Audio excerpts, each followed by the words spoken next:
So I saw WrestleMania 35, and I haven't seen a wrestling event in the longest time. So I'm like a new guy. So there's like a review from a guy who hasn't seen wrestling in years. I got the WWE Network thing. I was like, I'm gonna watch it because they have the first ever female main event. I want to see what happens in that. I went to see Shane McMahon versus The Miz because apparently Shane McMahon is slapping his daddy around, which I thought was the funniest thing ever. Overall, I think that was my favorite match, Shane versus The Miz. That it was a classic like ECW back in the day when like Big Boss Man versus Undertaker or Stone Cold. I think it was Undertaker. He hung him in a Hell in a Cell. One of those crazy matches that where they fight throughout the entire stadium and the audience is freaking out, and then they end up going to something that is like a scaffolding or something like that, and they end up moving the cameraman out of the way, and then someone falls to their death. Back in the good old days of WWE, people got buried alive. They got buried in cement. They were getting murdered. I think Stone Cold shot somebody once. So that was the greatest time in the WWE. That was the WWF.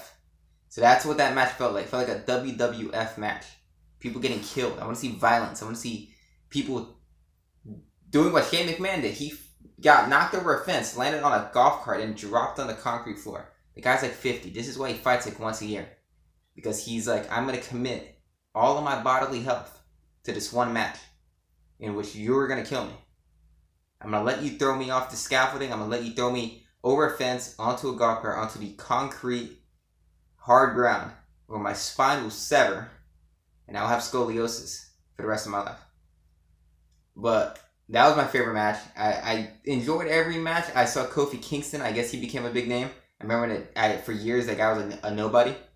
So now he's a big deal, and Daniel Bryan's like, I'm going to come back from my neck injury, and I'm going to be a villain now. Because he's boring. I know, yes, whatever that is, he's the dullest guy. So I liked that match. I liked how hyped the crowd was. I liked watching him beat Daniel Bryan. The triple threat match, main event, it was good. The main events are never that great. They're never mind-blowing. There's always a match earlier on. Like the last WrestleMania I saw was probably like 21. And the best one in that was Kurt Angle versus Shawn Michaels and the Money in the Bank match. So it wasn't the greatest match of the night, but it was good. I like Charlotte Flair the most. I love the whole royal, I'm the Queen of Narnia, I'm the White Witch, even though I'm Ric Flair. Becky Lynch, I don't watch WWE anymore, so I'm going to probably get into it to see why she's the biggest deal. They look like the Powerpuff Girls to me. Ronda was a Buttercup, Becky Lynch was Blossom, and Charlotte Flair was Bubbles. That's what they look like to me. Red hair, blonde hair, and freaking brute force girl.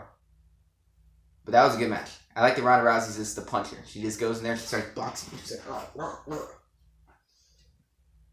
So, overall, I think this WWE WrestleMania 35, whatever, is it 35? I think it's 35. 505th one?